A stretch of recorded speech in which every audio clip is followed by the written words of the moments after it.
नमस्कार मित्रांनो, जे की देशातील व महाराष्ट्रातील जे की लोकसभेची रणधुमाळी चालू होती, जे की लोकसभेचं इलेक्शन, जे की देशाचं भविष्य घडवण्यासाठी एक लोकसभेचं इलेक्शन घेतलं जातं, जे की प्रत्येक देशातील प्रत्येक गावातील नागरिकांना त्यांचा अधिकार बजावण्याचा हे हक्क असतं।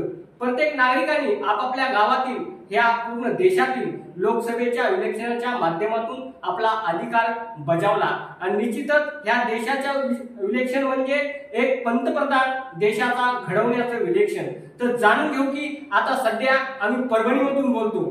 परभणी लोकसभेची प्रक्रिया 26 एप्रिलला पार पडली, तर आता 4 जूनला निकाल लागणार आहे।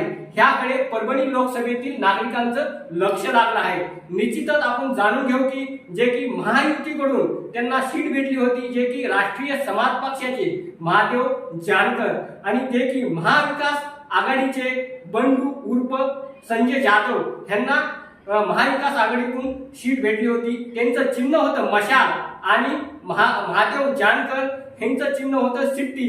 तर ह्या परभणी लोकसभेमध्ये जाणून घेऊ की खरंच 4 तारखेला सिट्टी वाजणार का मशाल पेटणार, ह्याकडे परभणी लोकसभेतील नागरिकांचं लक्ष लागलं आहे।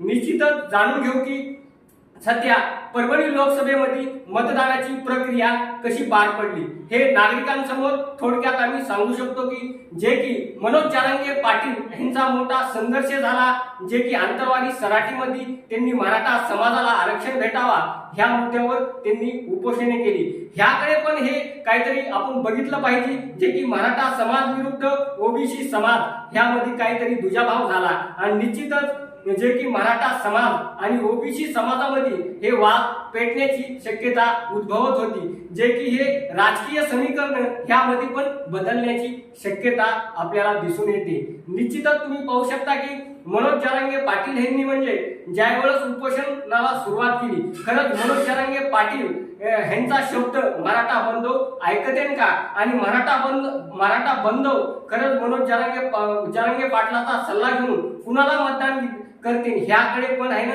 नागरिकांचं लक्ष लागलं आहे, मराठा बंधवांचं लक्ष लागलं आहे। जे की मराठा बंधवांचा मोठा प्रश्न जे की आरक्षणाचा, जे जोपर्यंत मार्गी लागत नाही तोपर्यंत मराठा समाज ठाम भूमिकेवर राहणार, अशा प्रकारे मनोज जरांगे पाटील यांनी मराठा समाजाला सांगितलं। तर ह्यामध्ये निश्चितच पाहू शकता की कुठेतरी राजकीय गणित बिघडण्याची शक्यता उद्भवत आहे। कुणी म्हणते की शिट्टी वाजणार, कुणी म्हणते की मशाल पेटणार, ह्यामध्ये राजकीय षडयंत्र काहीतरी वेगळेच आपल्याला पाहायला मिळणार आहे।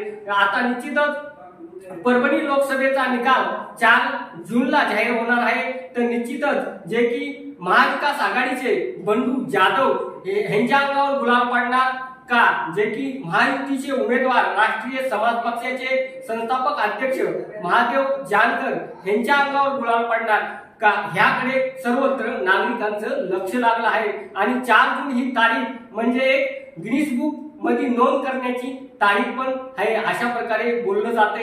जे की नरेंद्र मोदी बोलले की जे की 400 पार करणार, खरंच 4 जूनला नरेंद्र मोदी पण 400 पार करतात का, ह्याकडे पण देशाचं आणि महाराष्ट्राचं आणि परभणी लोकसभेचं लक्ष लागलं आहे। निश्चित तुम्ही आमचा व्हिडिओ पाहत असताल तर आमच्या चॅनलला सबस्क्राईबर करा आणि आमचं नोटिफिकेशन येण्यासाठी निश्चितच आमच्या घंटीला क्लिक करा। मी महादेव नरोटे, आपण